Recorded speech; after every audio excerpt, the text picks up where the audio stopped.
Shalom. Dans la paracha de la semaine dernière, Moshe Rabbeinu se plaint à Dieu. Je ne comprends pas. Lama areota la amazé, l'amazé chez l'artani.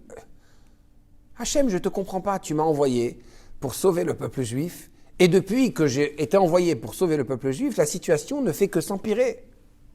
À cela, dans la paracha de cette semaine, paracha de Vaïra, Dieu lui répond, Vaïra, el Avot, el Avraham, el Yitzhak, el Yaakov, el Shaddai, Ushmi Adonai lo nodati lahem. Je me suis dévoilé au père Avraham, et Yitzhak, et Yaakov, avec le nom de El Shaddai. Mais mon nom, Hachem, je n'ai pas encore fait connaître au peuple juif. Quelle est la question? Quelle est la réponse? Il lui demande pourquoi est-ce que le peuple juif souffre? Et il lui dit, il faut savoir, je me suis dévoilé comme ça, mais maintenant je vais me dévoiler comme ci. Et Rashi explique, qu'est-ce que Dieu veut dire? Il lui dit, j'ai fait des promesses, mais je n'ai pas gardé ma promesse. Mon aspect de vérité, je ne l'ai pas encore dévoilé. En fait, la réponse est beaucoup plus profonde. Il lui dit, il faut savoir qu'il y a différentes manières de se dévoiler. Lorsque je me suis dévoilé à Avraham, Yitzhak et Yaakov, au Père, je me suis dévoilé, chacun à sa manière, il m'a servi, il est allé dans mon chemin, dans le chemin d'Hachem, et Avraham avec son chesed, sa bonté, Yitzhak avec sa sévérité, Yaakov avec sa Torah, chacun à sa manière. Je me suis dévoilé à eux, mais je me suis dévoilé avec le nom El Shaddai. C'est quoi le nom El Shaddai? Le nom El Shaddai, comme tous les différents noms de Dieu qui représentent différents caractères, traits de caractère d'Hachem, ça représente le mot She'amar leolamodai. Ça représente un certain dévoilement, mais qui est quand même limité. Il a dit à son monde, limite-toi, arrête-toi. Mais le nom d'Hachem, le nom que j'ai envie de dévoiler au Sinaï, ce nom représente mon essence même. Or, comment est-ce que le peuple juif peut-il recevoir un tel dévoilement? C'est impossible dans leur état présent. Ils doivent passer par une étape de purification, une étape de raffinement qui peut se passer qu'avec l'esclavage terrible d'Égypte. Et par conséquent, jusqu'à maintenant, je me suis dévoilé avec ces noms. Mais de manière à pouvoir dévoiler mon essence même, ça va prendre d'abord une certaine souffrance. Mida amitit sheli, mon émet. C'est quoi émet, la vérité? Émet, c'est intéressant parce que le Talmud de Jérusalem, en Masechet Sanhedrin, explique que émet est composé de 3 lettres. La première lettre de l'alphabet, la dernière lettre de l'alphabet est celle du milieu, Aleph, Mem, Tav. Pour montrer justement une constante. Pour montrer que justement, c'est quoi le émet? Le émet, c'est quelque chose qui ne change pas. Quand c'est seulement un aspect de Dieu qui se dévoile, ça peut changer selon la situation. Tandis que lorsque c'est l'essence même divine qui est représentée par le nom de Hachem, qu'on dit dans toutes nos bénédictions, ça représente justement les lettres du mot Haya, il était, Rové, il est, Yi et il sera. À savoir que c'est constant. Or, pour avoir cette constance, pour avoir ce émet, il faut pouvoir être raffiné. Il faut pouvoir être soi-même constant, ça veut dire ressentir la présence divine à tous les niveaux de notre vie. C'est intéressant, le roi Salomon, Shlomo HaMelech, avait une bague. Et sur sa bague, il y avait 3 lettres. Gimel, Zayin, Yud, qui veut dire Gamze Yavor, ça aussi, ça va passer. Lorsque les moments étaient difficiles, la sagesse de Shlomo, bien sûr, de regarder sa bague et de se rappeler, ça va passer. Mais ce qui est encore une plus grande sagesse, c'est lorsque le moment était pas difficile. Lorsqu'il avait un succès, il regardait sa bague et il disait aussi, ça va passer. À savoir, je ne suis pas attaché de manière émotionnelle. Je ne suis pas attaché à mon ego, à mon orgueil, à ma personne. Voilà, j'ai réussi, je suis. Au contraire, je suis attaché à Hachem. Et peu importe la situation, dans toutes les situations, je suis constant dans mon attachement à Hachem. Et puisque je suis constant dans mon attachement à Hachem, alors j'ai un bitoul. J'ai ce qu'on appelle le bitoul qui est l'effacement personnel. Lorsque je suis capable de m'effacer devant Hachem, à ce moment-là, je peux réellement m'attacher à lui. Mais tant que je vais me sentir, ça va être proportionnel. Si je me sens plus, il y a moins d'Hachem en moi.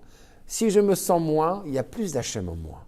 Le nom de Dieu qui est dévoilé au mont Sinaï à la suite de la souffrance d'Égypte, c'est le nom de Dieu qui représente une annulation complète à Hachem, où la personne ne se sent pas. Et c'est là la question qu'on doit se poser. Est-ce que je suis en Égypte ou est-ce que je suis un homme libre? La liberté, c'est quoi? La liberté, c'est la santé. C'est-à-dire, lorsqu'on était en Égypte, on est descendu au 49e niveau d'impureté. Nous savons que le 49, c'est la valeur numérique du mot cholé qui veut dire malade. Il y avait beaucoup de maladies. Mais c'est quoi la maladie? Que Dieu nous en préserve.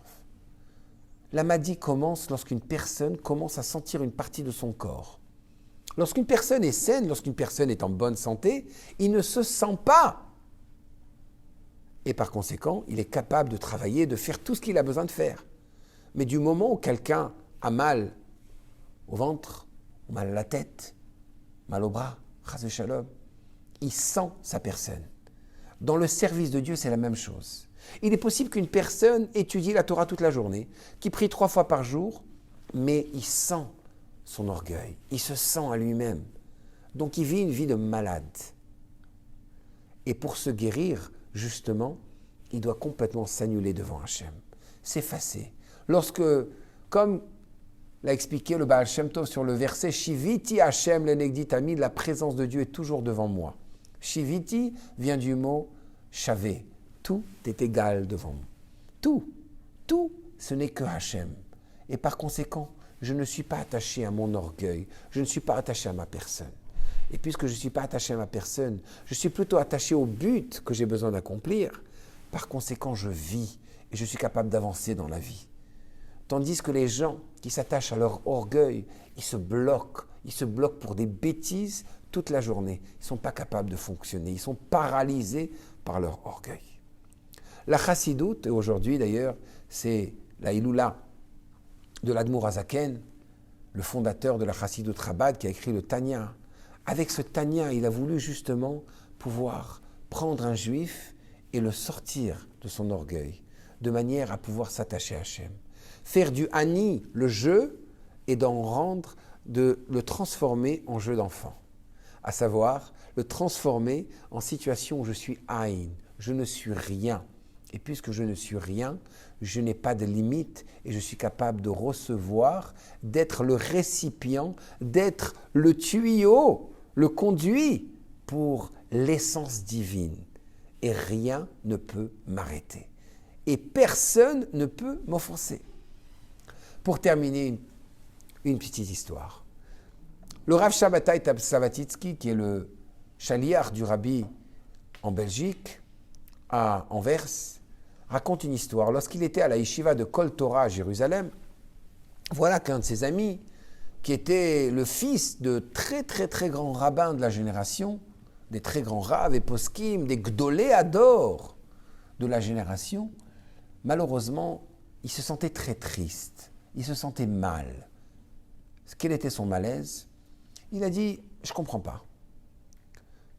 Mes cousins, mes frères, ils savent tous étudier le Talmud en profondeur et ils connaissent tout.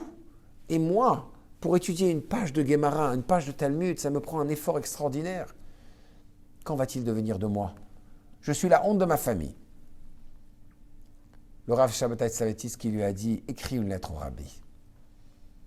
Il a écrit la lettre au rabbi et le rabbi lui dit, je ne comprends pas ta lettre. Je ne comprends pas ce que tu me dis.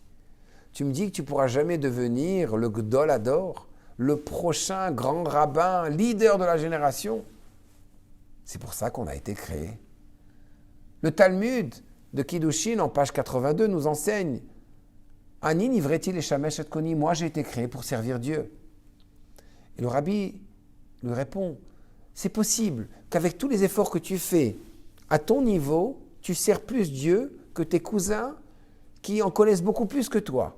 Et peut-être que par rapport à leur capacité intellectuelle, Dieu en veut beaucoup plus, mais eux, ils sont satisfaits avec les niveaux qu'ils ont réussi à atteindre. Sur ce, il a dit, ça lui a changé sa perspective. Nous sommes créés dans ce monde pour servir Hachem. Je suis qui je suis et tu es qui tu es. Chacun doit accomplir sa mission. On ne doit pas se comparer. On doit se comparer à soi-même. Et lorsque, justement, la course qu'on fait, elle est contre nous-mêmes, et elle est par rapport à ce que Hachem veut de nous, et qu'on le fait avec un annulement, une annulation complète, où on s'annule, on s'efface devant la volonté divine, là on est en bonne santé, là on est attaché à l'essence de Dieu, et là on vit une vie de vérité. Shabbat Shalom.